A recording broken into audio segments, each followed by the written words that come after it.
Welcome to care for studies. तो आज हम पढ़ने वाले हैं क्लास 9 का यूनिट 2 जो कि है पॉलिनॉमियल्स। तो आज हम पढ़ने वाले हैं एक्सरसाइज 2.5 का क्वेश्चन नंबर 8। चलिए शुरू करते हैं। Factorise each of the following. अब इस पार्ट में जितने भी एक्सप्रेशन आएंगे हमें उन्हें फैक्टराइज करना है। देखिए पहला है 8a³ plus b³ plus 12a² plus 6ab²। अब देखो यहाँ पर आप देख रहे हो दो टर्म स्टार्टिंग के क्यूब वाले हैं, उसके बाद a²b ये लिखा है। तो एक आइडेंटिटी है जो इसी पैटर्न में उसके जो एक्सप्रेशंस हैं, उसके जो टर्म्स हैं वो आते हैं। वो क्या है? वो है a+b² की। क्या था इस आइडेंटिटी में? ये थी a³ plus b³ plus 3a² plus 3ab²। ये आइडेंटिटी थी। आप देख रहे हो एंड के जो दो टर्म है वो a² और ab² के फॉर्म में आ रहे हैं जैसा कि इसमें है, और स्टार्टिंग में ये दोनों टर्म्स क्यूब हैं जो कि यहाँ भी आप देख रहे हो क्यूबिक टर्म्स हैं स्टार्टिंग के दो। तो मतलब यहाँ पर यही आइडेंटिटी यूज़ होगी इसे फैक्टराइज करने में। तो आप क्या करोगे, इस एक्सप्रेशन को सबसे पहले आप स्प्लिट करके लिखोगे कुछ ऐसे फॉर्म में कि वो इसका राइट हैंड साइड से रिजेंबल करे। तो क्या करोगे आप? देखो अगर मैं कंपेयर करूं इस 8a³ को a³ के साथ, है ना, 8a³ को मैं लिख क्या सकती हूँ? देखो a³ की जगह यहाँ पर लिखा हुआ है 8a³, है ना। इसका मतलब अगर मैं a की वैल्यू रखूँ, a क्या हो जाएगा? 2a। 2a का अगर मैं होल क्यूब करूँ तो यही होता है 8a का होल क्यूब। तो यहाँ 8a होल क्यूब की जगह मैं क्या लिख सकती हूँ? 2a का होल क्यूब। अब देखो b³ की जगह इस तरह से b इंटू होल क्यूब लिख सकती हूँ। अब देखो इस आइडेंटिटी में और एक्सप्रेशन क्या थे? a अभी आपने देख लिया क्या है? 2a। b की जगह क्या है? b की जगह है ये b, है ना। तो अगर मैं इस आइडेंटिटी से कंपेयर करूँ, नेक्स्ट टर्म क्या है? 3 × a²b, यही है ना। तो 3 × a², मतलब 2a का आपको होल स्क्वायर करना है ना। तो 2a × 2a क्या आ जाएगा? ये 4a², है ना। इसे आपको मल्टीप्लाई करना है किसके साथ? इसे मल्टीप्लाई करना है आपको 3 के साथ और b के साथ, है ना। इसके साथ आपको मल्टीप्लाई करना है। इससे नेक्स्ट टर्म क्या है? इससे नेक्स्ट टर्म है 3ab²। तो 3ab² मतलब 3 × a वाला टर्म क्या है? 2a, और नेक्स्ट टर्म क्या है? b²। तो ये आ गया b²। तो इस तरह आपने इसे स्प्लिट करके लिखा। अब देखो ज़्यादा इजी क्या रहेगा, आप यहाँ a और b के फॉर्म में ना लिख के इस आइडेंटिटी को लिख दो x और y की फॉर्म में। आप ये आपके लिए ज़्यादा कन्वीनियंट रहेगा। अब देखो इसे सॉल्व करेंगे, क्या आ जाएगा? 2a प्लस बी का होल क्यूब, और इसे अगर हम सॉल्व करेंगे आगे तो 2a प्लस बी को हम 3 बार मल्टीप्लाई करके लिख सकते हैं जैसा मैंने यहाँ पर लिखा हुआ है।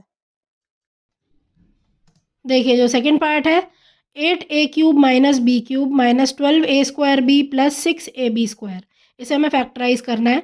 अब देखो ये आइडेंटिटी कौन सी है? ये a minus b whole cube, या आप इसे कह सकते हो x minus y whole cube की आइडेंटिटी से रिजेंबल कर रहा है ना। x minus y whole cube की आइडेंटिटी क्या है? ये है x³ minus y³ minus 3x² plus 3xy², यही है। आप देख सकते हो इस आइडेंटिटी में स्टार्टिंग के दो टर्म क्यूब है, तो यहाँ इस एक्सप्रेशन में भी स्टार्टिंग के दो जो एक्सप्रेशन है या दो टर्म्स हैं वो क्या है? वो क्यूबिक टर्म्स हैं। उसके बाद देखो x²y, यहाँ a²b है ना। यहाँ xy², तो यहाँ ab² है ना। आप देख रहे हो ये मैच कर रहा है पैटर्न, है ना, कंपेयर अगर आप करो तो यहाँ आप क्या कर सकते हो? अब आप इसे स्प्लिट करके लिखो कुछ इस तरह से कि ये इस आइडेंटिटी की राइट हैंड साइड से मैच करे, है ना। तो आप क्या लिखो? आप इस 8a³ को कुछ एक ऐसे टर्म, आप इसे इस तरह से स्प्लिट करके लिखोगे कि ये एक होल क्यूब आपको दिखे। मतलब 8a³ आप बताओ किसका क्यूब होता है? तो देखो करके देखते हैं। 8 क्या है?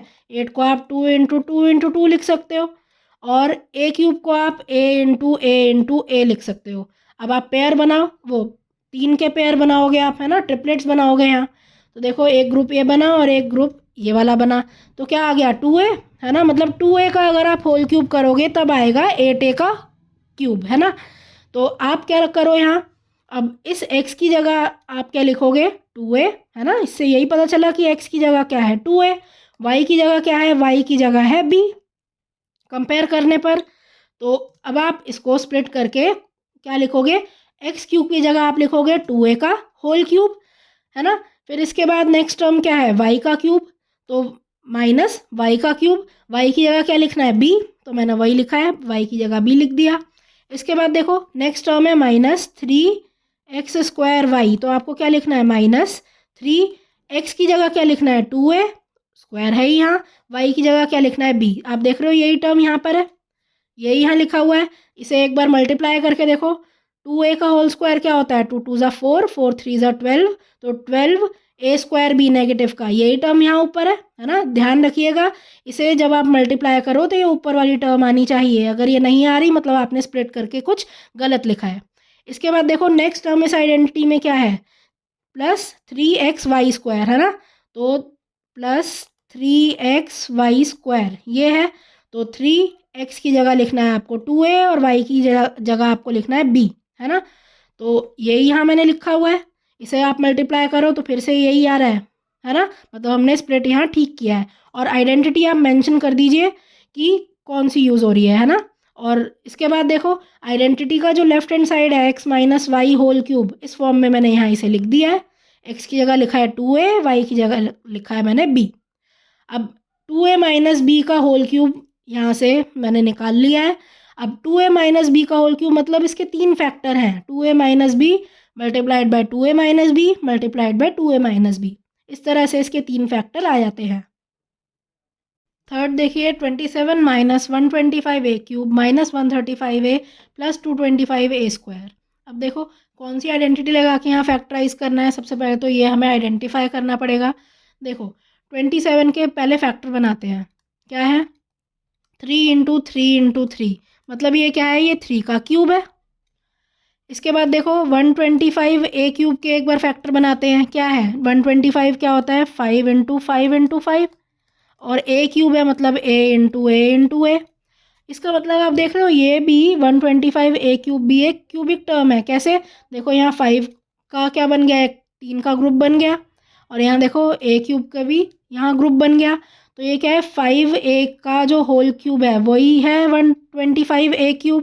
तो अब स्टार्टिंग में अगर 2 क्यूबिक टर्म्स हैं मतलब यहाँ कौन सी आइडेंटिटी लगेगी, यहाँ आइडेंटिटी लग जाएगी x। अब माइनस क्यों, क्योंकि यहाँ देखो नेगेटिव टर्म है, तो x - y होल क्यूब की यहाँ आइडेंटिटी लगेगी, यह हमें ध्यान रखना है, ठीक है। इससे हमें पता चल गया।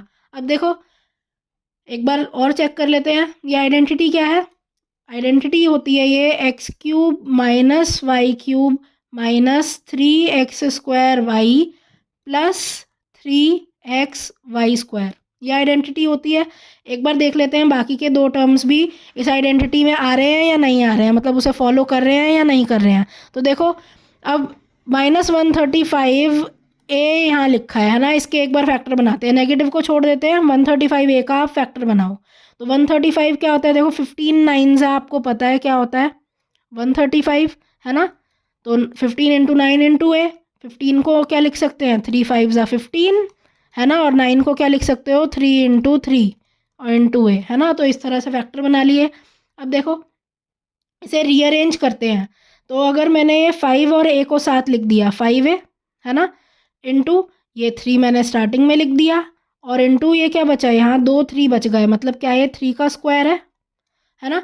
तो क्या ये इसी फॉर्म में आ गया 3x² y, 3x² मतलब स्टार्टिंग में जो टर्म थी x की जगह क्या है 3, तो x² × y क्या है 5 है, इसी फॉर्म में आ गया ये, मतलब ये आइडेंटिटी यही वाली लग रही है ना।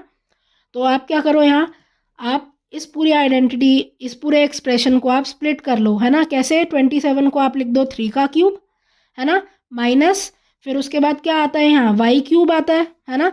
तो y की जगह आपको क्या लिखना है, y की जगह आपको लिखना है 5a, तो 5a आप लिख दो।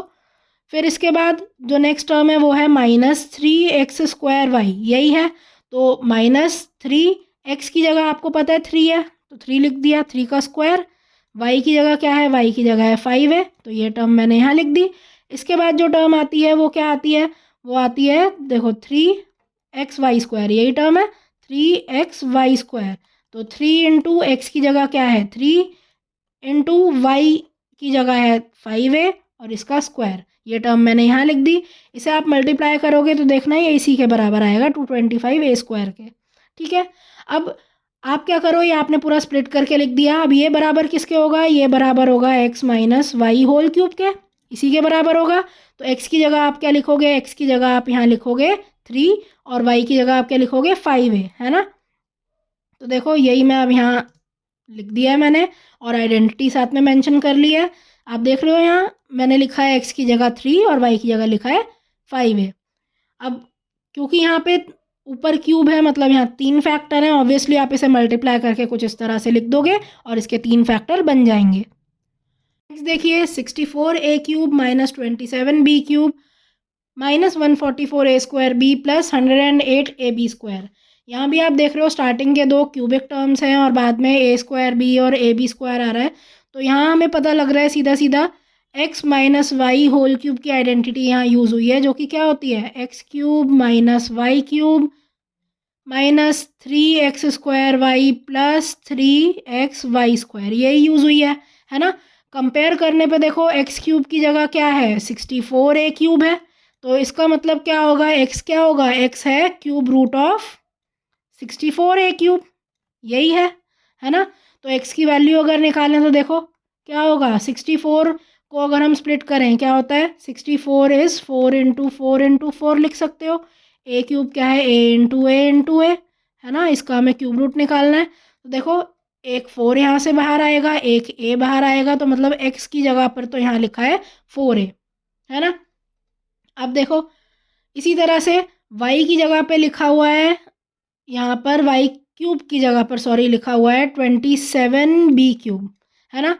तो y क्या होगा, क्यूब रूट ऑफ 27b³। इसका मतलब जो y है वो क्या हो जाएगा, y आ जाएगा यहाँ से, देखो 27 किसका क्यूब होता है, 27 क्यूब होता है 3 का, और b³ किसका क्यूब होता है b का, तो y की जगह क्या है 3b है ना। तो इस आइडेंटिटी में अब जहाँ जहाँ x है वहाँ आप 4a लिखो, जहाँ जहाँ y है वहाँ आप क्या लिखो, वहाँ आप लिखो 3b, है ना। और इस तरह से इस पूरी जो एक्सप्रेशन है, यहाँ पर एक्सप्रेशन है, इसे स्प्लिट करो। तो 64a³ को आप क्या लिखोगे 4a का होल क्यूब लिख दोगे, एक ही बात है। 27b³ को आप क्या लिख दोगे 3b का होल क्यूब, है ना। और नेगेटिव भी आप यहाँ ऊपर है तो यहाँ भी आप नेगेटिव ही लिखोगे। अब देखो ये माइनस यहाँ लिखा, इसके बाद इस आइडेंटिटी में जो टर्म है वो क्या है माइनस 3x²y, तो माइनस 3x की जगह लिखना है 4a, स्क्वायर यहाँ था तो यहाँ ऊपर स्क्वायर आ जाएगा, और y की जगह लिखना है 3b, है ना। तो यही मैंने यहाँ लिखा है, इसे मल्टीप्लाई करोगे तो 144a² ही आएगा नेगेटिव का। अब देखो 108ab² को कैसे स्प्लिट करना है, लास्ट टर्म इस आइडेंटिटी की होती है 3xy²। तो देखो 3x की जगह है 4a और y की जगह है 3b, है ना। और y का स्क्वायर करना है तो यहाँ स्क्वायर हो जाएगा, तो ये टर्म मैंने यहाँ लिख दी है, इसे मल्टीप्लाई करके यही आता है। अब आइडेंटिटी मेंशन कर देंगे लास्ट में हम कि कौन सी आइडेंटिटी हमने यूज़ करी है।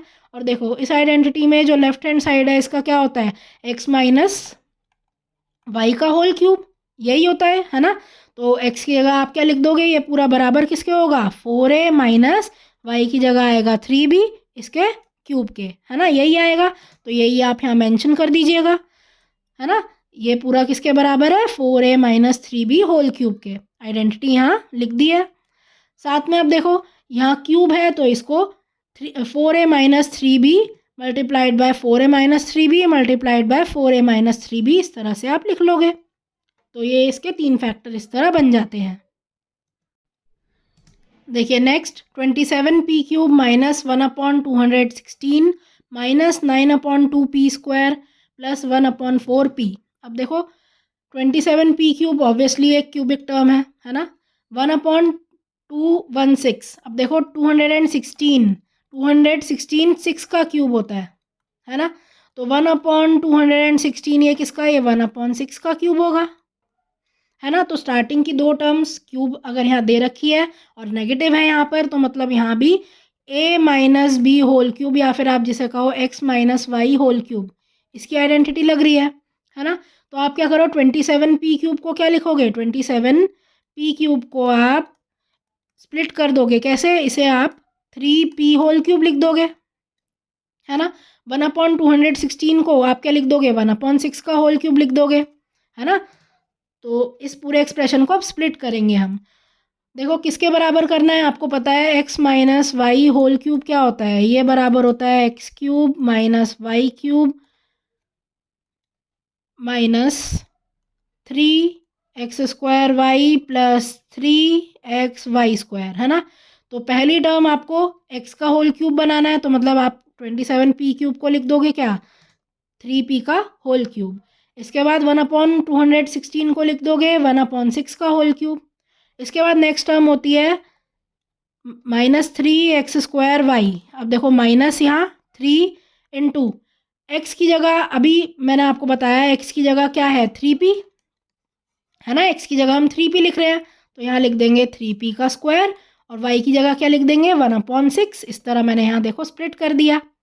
लास्ट टर्म क्या है, लास्ट टर्म होती है 3xy², तो 3x की जगह लिखो 3p, y की जगह लिखो 1/6 का होल स्क्वायर। ठीक है, इस तरह मैंने इसे स्प्लिट कर दिया। अब देखो ये जो टर्म्स हैं ये मल्टीप्लाई करके ये ऊपर वाली टर्म्स ही देंगी, है ना, तभी ये ठीक है, अदरवाइज आपने कुछ गलती करी है।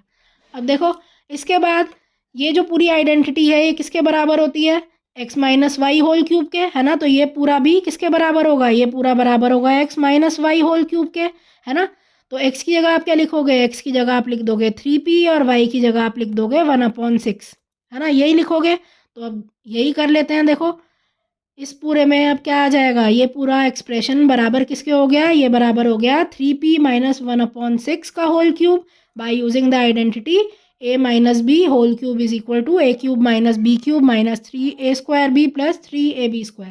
आप इसे एक्स वाई की टर्म में भी लिख सकते हो, x minus y whole cube is equal to x cube minus y cube minus 3x² plus 3xy²। एक ही बात है, चाहे आप एक्स वाई के टर्म में लिखो या ए बी के टर्म में लिखो। अब इसके बाद क्या कर दोगे आप, यहाँ पर क्यूब है तो बस 3p माइनस 1/6 को 3 बार मल्टीप्लाई करके लिखोगे कुछ इस तरह से, तो ये इसके 3 फैक्टर हो जाते हैं। So thank you for watching. आज की क्लास के लिए बस इतना ही। अगर आपको ये वीडियो पसंद आई हो तो इसे लाइक करें, इसे शेयर करें और हमारे चैनल को सब्सक्राइब करें and hit the bell icon, जिससे हम जब भी एक नई वीडियो डालें तो उसका नोटिफिकेशन आप तक सबसे पहले पहुंचे। Thank you. आप अपने डाउट्स, सजेशंस और आपको जिस भी टॉपिक पर वीडियो चाहिए हमें कमेंट करके बताएं।